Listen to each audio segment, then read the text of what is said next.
Pregame de Jugando Pelotadura, tenemos que seguir abordando esta situación tan lamentable que está ocurriendo en nuestra hermana Venezuela y obviamente tenemos un panel de expertos que va a analizar lo que está ocurriendo hasta este momento. Tenemos al profesor Jorge Smith, buenas noches. Buenas noches. Sonia Cosme, que es una venezolana radicada en Puerto Rico, casi puertorriqueña tendría que decirles yo, pero es de una venezolana establecida en Puerto Rico. Y Oscar Martínez, es portavoz de venezolanos en el exterior. Hola. Gracias por estar aquí con nosotros y por compartir esta conversación tan interesante. Pero antes que eso, vamos a ir a un reportaje de Margarita Aponte sobre quién es Leopoldo López, nuestro próximo invitado.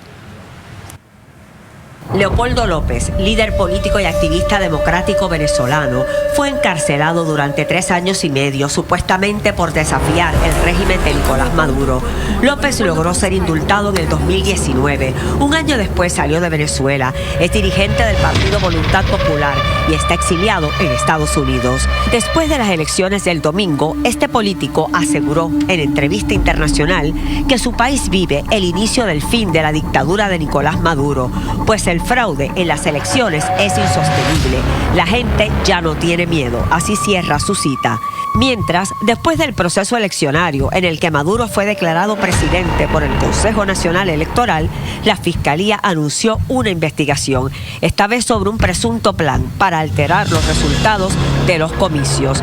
En esto se implica al opositor Leopoldo Figueroa y a otros. Por su parte, López señaló irregularidades en el conteo y también en el sistema de transmisión de las actas. Venezuela atraviesa momentos de tensión e incertidumbre. Y precisamente para hablarnos de lo que él piensa de que está ocurriendo en Venezuela, tenemos al ex alcalde de Caracas, Leopoldo López, desde Washington, D.C. Buenas noches. Muy buenas noches. ¿Qué tal? ¿Cómo está? Estamos de lo que está pasando en Venezuela, por supuesto. Desde Washington, D.C., ¿cómo ve la cosa? Además aquí se ha hecho demasiado análisis, hay una presión internacional muy grande. Hemos escuchado hoy a senadores de Estados Unidos pidiéndole intervención a Joe Biden y a Kamala Harris en caso de que haya arrestos a la oposición. ¿Cómo lo ve? ¿Qué vislumbra usted que va a ocurrir? Mire, yo estoy muy optimista y creo que todos en la región, los venezolanos por supuesto, pero todos en la región y en el mundo, los que creemos en democracia, tenemos que estar muy optimistas. Aquí ocurrió algo inédito. El día domingo, con todos los obstáculos, con todas las trabas, se fue a una elección. Nuestra candidata, la electa en primarias, no pudo inscribirse. Se inscribió Edmundo Fernández, un hombre diplomático de 74 años, desconocido hasta 3 meses, y logró el día domingo la votación histórica más amplia, la victoria más amplia en la historia de elecciones en Venezuela. Sacó 70% de los votos, ganó en todos los estados de Venezuela, en todos los municipios de Venezuela, ganó de una manera contundente.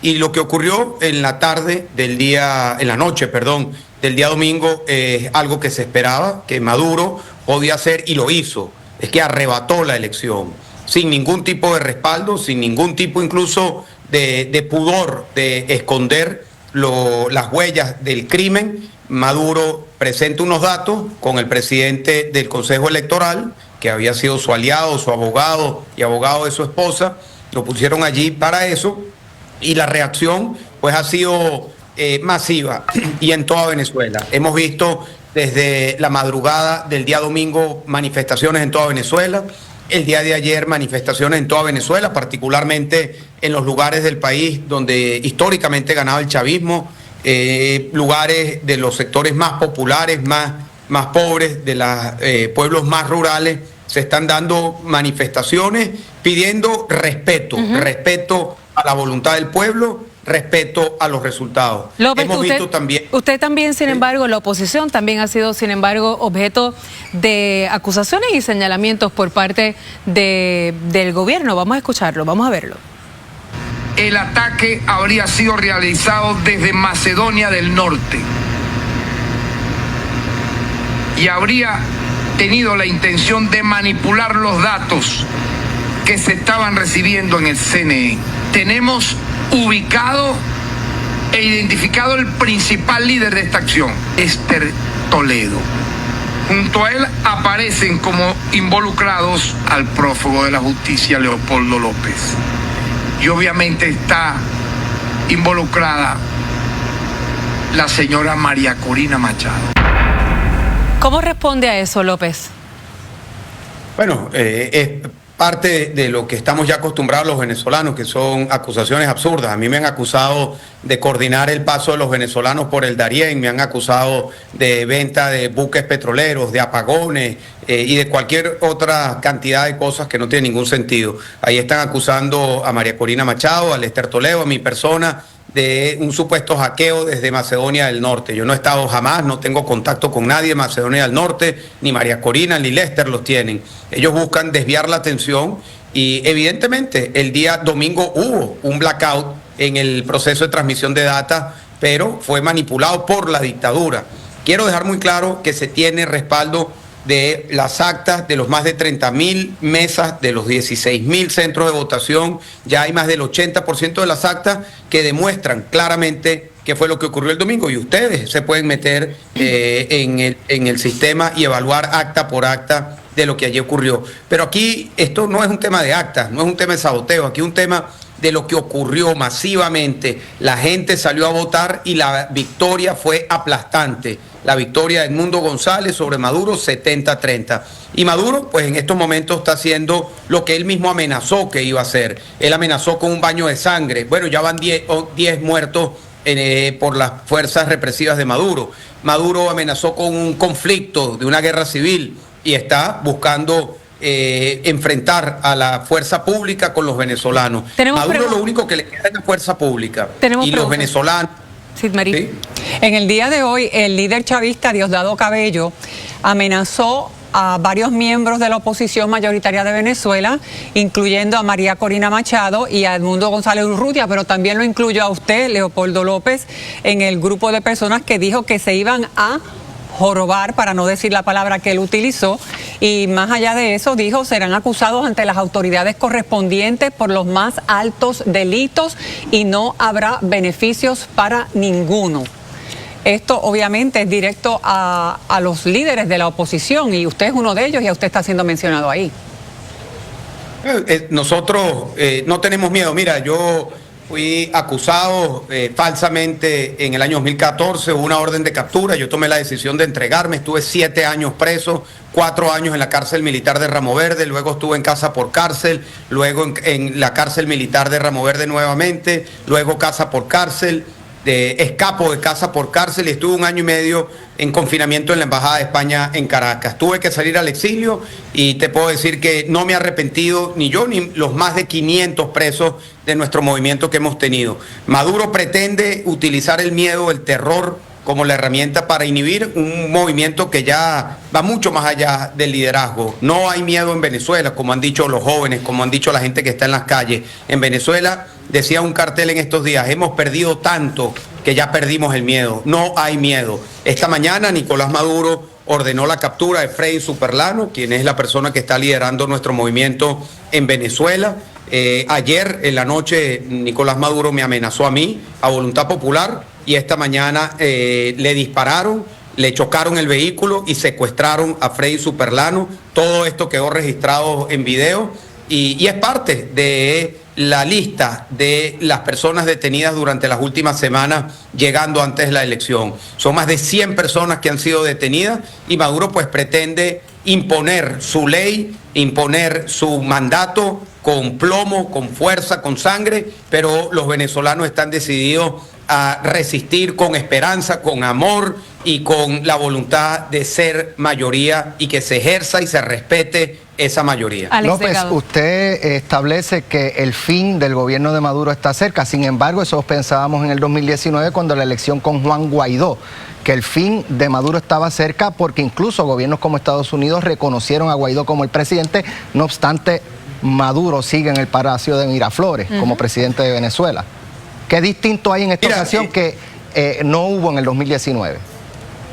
Mira, yo creo que estamos viendo el resquebrajamiento de la dictadura de una manera muy profunda. Te quiero decir por qué es distinto, aunque yo siempre he sido optimista de que cada oportunidad que tenemos para lograr la transición a la democracia y la salida de la dictadura, hay que jugárselas hasta el final, como ha dicho María Corina Machado. En estos momentos te digo las razones por las que yo creo que estamos viendo los últimos días de la dictadura. Pueden ser semanas, pueden ser meses, pero creo que se inició el final de este periodo. La primera razón es que hay una amplísima mayoría de venezolanos que quiere cambio. Nunca habíamos estado en esta posición. Estamos hablando que la elección fue 70-30. Chávez en su mejor momento ganó la elección con 56% de los votos. Chávez nunca obtuvo una victoria en todos los estados, en todos los municipios del país. Edmundo González lo logró el domingo pasado. Esa es la primera razón. La segunda razón es que hay unión, unidad, cohesión dentro de los sectores democráticos representados en el liderazgo de María Corina Machado, en la candidatura de Edmundo González, presidente electo de Venezuela. La tercera razón es que hay ya una clara posición de los países de la región y países democráticos del mundo, que independientemente de cuál sea su posición ideológica, estamos viendo que todos apuntan a lo mismo, a que se haga una evaluación clara de los resultados con respecto a lo que son las actas que ya se probaron, pidiéndole a la dictadura que presenten ellos pruebas de lo que dicen haber sido la victoria. Y la tercera razón es que existe, como ya se pone en evidencia en las calles, síntomas de fractura dentro de la fuerza militar y los policías, que en algunas manifestaciones ayer se quitaron los uniformes, se sumaron a las protestas, los guardias decidieron no reprimir, y yo creo que esos son síntomas de una dictadura que ya se empieza a resquebrajar también desde adentro. López, le damos las gracias, sé que está apurado y que tiene otros compromisos en Washington, D.C. Gracias por estar con nosotros aquí en exclusiva en Jugando Pelota Dura. Desde luego que vamos a seguir tocando este tema y contamos con usted para ello. Gracias. Muchas gracias. Seguimos aquí con nuestro panel. Profesor Smith, cuénteme qué le parece todo esto que está ocurriendo. Bueno, ya nadie duda que esa elección fue fraudulenta. Hasta la misma izquierda democrática latinoamericana, que son aliados ideológicos, le están diciendo que no creen que ganó. Así que de verdad en eso no hay que dar. Si no hubiera sido fraudulenta, ¿por qué no aparecen las actas oficiales? Pues porque esas actas dicen que perdió. ¿Qué tiene que pasar? Tiene que pasar por lo menos dos cosas: que se mantenga la presión del pueblo en las calles, y esa presión sola no es suficiente, que esa presión consiga que haya un resquebrajamiento en las Fuerzas Armadas para que les retiren su apoyo. Eso es complicado porque Venezuela tiene tiene 2.000 generales, las Fuerzas Armadas de Venezuela. Para ponerlo en contexto, Colombia tiene 50 generales, que tienen un ejército parecido. Y esa es la dificultad procesal. Pero eso ha pasado antes, pasó con Fujimori en el 2000, que se robó las elecciones y las Fuerzas Armadas lo sacaron, pasó en Ucrania, pasó en Filipinas con Ferdinand Marcos, que una vez se crea, la calle se convierte, hay tanto falta de orden a los militares, eso es lo menos que les gusta el orden. Si eso llega a un nivel que ellos entienden que es ingobernable, eso podría dividir a las Fuerzas Armadas y exigirle la salida. Tenemos dos venezolanos aquí, vamos a escuchar este audio para que nos pueda reaccionar. Tienen que ir presos sus jefes, los que les ordenaron, los que les pagaron. Y cuando digo jefe, no me refiero solamente a María Corina Machado, no, que tiene que ir presa. Me refiero a Edmundo González Urrutia, porque él es el jefe de la conspiración fascista. Él sabía de estos planes, igual que ella, igual que todo ese supuesto comando, que no era un comando de campaña, era un comando de acción violenta, de intentar sembrar una guerra civil en Venezuela. Sid Marí, ¿qué ustedes ven diferente esta ocasión de las elecciones anteriores? Que ustedes entienden que puede haber realmente un cambio, que se puede propiciar el cambio. Pues en mi opinión, y un poco lo que están viendo, las imágenes que se ven, hay protestas en todas las ciudades, en todos los estratos, en todos los sitios que inclusive eran centros y áreas chavistas por tradición, y eso se ha resquebrajado, y la gente dice, y ellos dicen, ya esta gente no nos va a dar nada, ya esta gente no nos va a dejar vivir. Yo escuché hoy un chamo como de 20 años, él dijo, yo prefiero estar un mes en la calle que 30 años bajo una dictadura. Tengo 20 años y ni siquiera pude estudiar. Entonces ves que no solamente la juventud se siente desalentada, el pueblo que lo apoyó se siente desalentado. Entonces han tumbado un montón de estatuas de Chávez. Chávez era prácticamente un adorado, o sea, decía, bueno, Maduro puede ser más malo que Chávez, pero ese es un efecto simbólico de que hay una gran decepción de toda la gente. Por lo tanto, eso no lo habíamos visto en otros momentos. Oscar es propietario de un negocio aquí en Puerto Rico, es un amigo venezolano, propietario del negocio de comida venezolana Papelón con Limón. Papelón con Limón, correcto. Cuéntame, ¿cómo te sientes desde acá a ver lo que está ocurriendo en tu país? Mira, de primera impresión, ver esas imágenes son desgarradoras para nosotros. Han sido actores políticos por tantos años con un discurso y engañando, y son buenos actores, ¿no ve cómo hablan?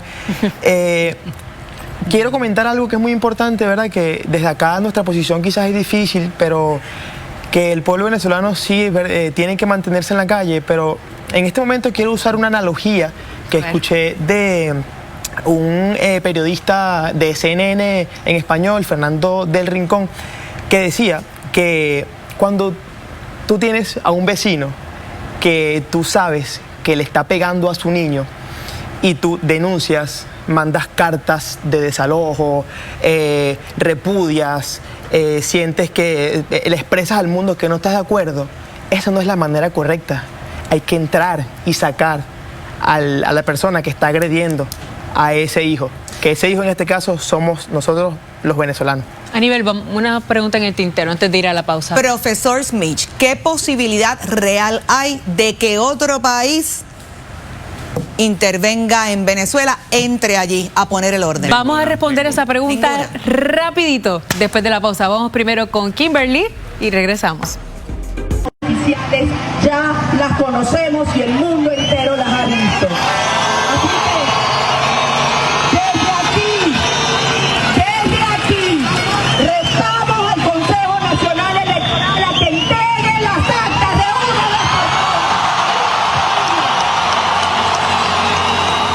vez. Seguimos, amigos, discutiendo este asunto de Venezuela. Aníbal había dejado una pregunta. Sí, para el profesor Smith, ¿qué posibilidad, si alguna hay, de que el gobierno de Joe Biden, Estados Unidos, algún país vecino u otro país intervenga en el conflicto de Venezuela? Ninguna, eso sería una invasión y eso sería, fíjate que Estados Unidos nunca ha invadido un país suramericano, sí, Centroamérica, el Caribe, pero esos son países, Venezuela es 2 veces España, tiene más de 100.000 efectivos su ejército, tiene aviones de combate, eso sería un desastre y eso no lo va a hacer nadie, la solución tiene que venir desde adentro. Y es un aliado de Rusia y de China.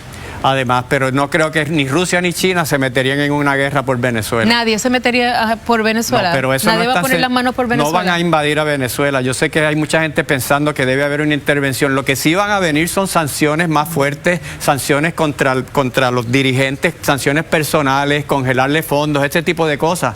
Pero que haya una intervención directa, además el derecho internacional no justifica eso. Las Naciones Unidas, cuando el Consejo de Seguridad autoriza que haya una intervención en un país, tiene que haber alguien dentro del país con autoridad para reclamar eso.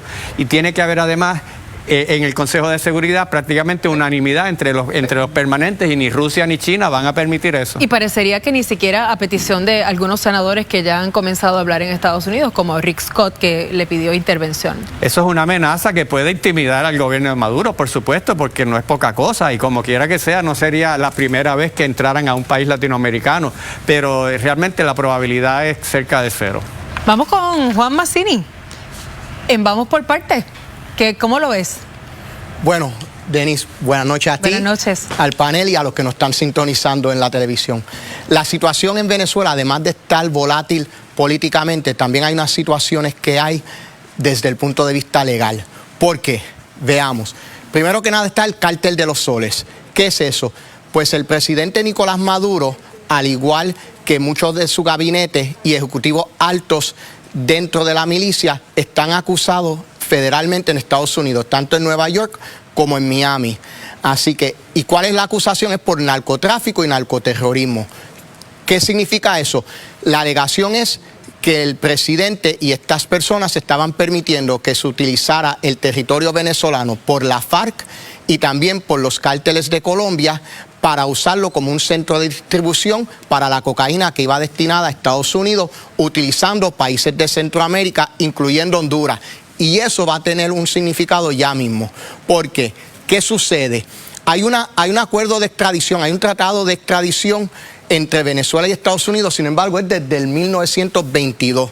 Eso conlleva unas implicaciones legales. ¿Por qué? Porque para extraditar necesita delitos duales, significando que el delito sea un delito en el país que está acusando, al igual que el país donde se está extraditando. En el 1922 no existía el narcoterrorismo, así que eso tendría que ser un punto de negociación, al igual que unas garantías de extradición, porque algunos de estos delitos conllevan una pena mínima de 30 años. Sin embargo, Venezuela no permite penalizar a nadie por más de 30 años, así que tendrían que ser unas negociaciones con respecto a hacer unas garantías. Pero ¿qué excepciones hay? Definitivamente el presidente Maduro no va a acordar extraditarse él mismo. Y lo otro es que bajo la Constitución de Venezuela no se permite extraditar a nacionales venezolanos. Claro, hay unos poderes que él se ha dado y se ha otorgado, así que habría que ver. ¿Dónde entra Honduras? Por el precedente, que es Juan Orlando Hernández, que fue el presidente de Honduras del 2014 al 2022. El territorio de él era de los que se estaba utilizando para mover esa cocaína. En el 2022, a 3 meses de cesar de ser presidente, fue arrestado, extraditado a Estados Unidos y ahora, el 26 de junio del 2024, o sea, hace un mes, fue sentenciado a 45 años de cárcel en el distrito sur de Nueva York, que es Manhattan. ¿Qué significa eso? Pues definitivamente que el presidente Maduro va a tener eso presente del cesar sus funciones como presidente. Así que hay unas implicaciones también legales.